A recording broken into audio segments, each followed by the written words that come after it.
Et si devenir rentier était une compétence? Bonjour à tous, bienvenue, je suis Dominique Saut, ravi de vous convier à notre traditionnelle visioconférence mensuelle, le Finanscope, un magazine qui vous permet d'ouvrir les yeux sur de nouvelles alternatives financières. Alors, ce Finanscope d'avril, c'est le Finanscope de Pâques, et à Pâques, que fait-on? Eh bien, on ne met surtout pas ses œufs dans le même panier quand il s'agit de parler finances. Alors, j'ai voulu prendre la métaphore de l'œuf au bacon, une métaphore bien connue qui permet souvent de faire le distinguo entre les gens concernés et les gens impliqués. On dit que dans l'œuf au bacon, la poule est seulement concernée parce qu'elle pond un œuf, mais elle pourra en pondre d'autres demain et les jours d'après, alors que le cochon, il y a mis toute sa viande, et donc malheureusement pour lui, l'histoire va s'arrêter là, et c'est pour ça qu'on dit que le cochon est impliqué alors que la poule est concernée. Et bien quand il s'agit de parler finances, on peut peut-être utiliser cette métaphore de l'œuf au bacon d'une manière un petit peu analogue. Dans l'œuf au bacon, eh bien, il y a deux catégories d'achats.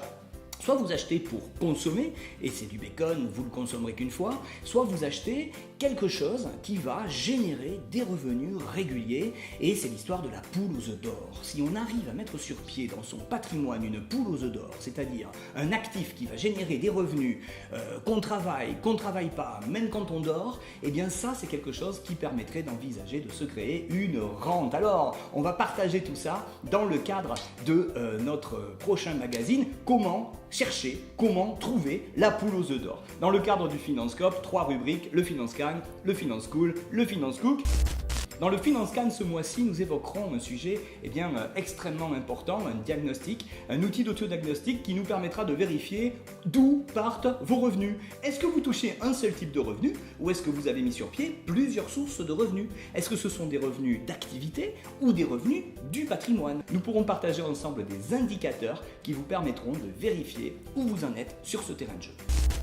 Deuxième partie de Finanscool, le module pédagogique du mois. On évoquera l'un de nos 5 chapitres clés au petit budget et évidemment on verra dans cet petit budget comment on construit sa rente, quel est le mode d'emploi, et vous verrez qu'une fois qu'on a les indicateurs clés qu'on vient de voir dans le Finanscan, eh bien la méthode déroule et ça devient un jeu d'enfant de mettre sur pied un certain nombre d'actions. Et pour finir le Finanscoop, comme chaque mois, j'ai souhaité partager un cas réel du cabinet. On évoquera le cas d'Emeric, un jeune homme de 18 ans qui rentre dans la vie active et qui a eu la bonne idée, un petit peu inspiré par ses parents qui étaient déjà clients chez nous, de mettre sur pied une stratégie pour construire une rente. Vous allez voir qu'on a des choses extrêmement pédagogiques pour les jeunes, et pour les moins jeunes, ce sera une occasion de regarder quand on part de zéro, quelle est la trajectoire à prendre. Donc je pense que ça aura beaucoup d'atouts par effet miroir pour donner des idées au plus grand nombre d'entre vous. Finanscan, Finanscool, Finanscook, je vous donne rendez-vous le lundi 9 avril de 21h à 21h50. Au plaisir de vous retrouver. So cool! That is so cool!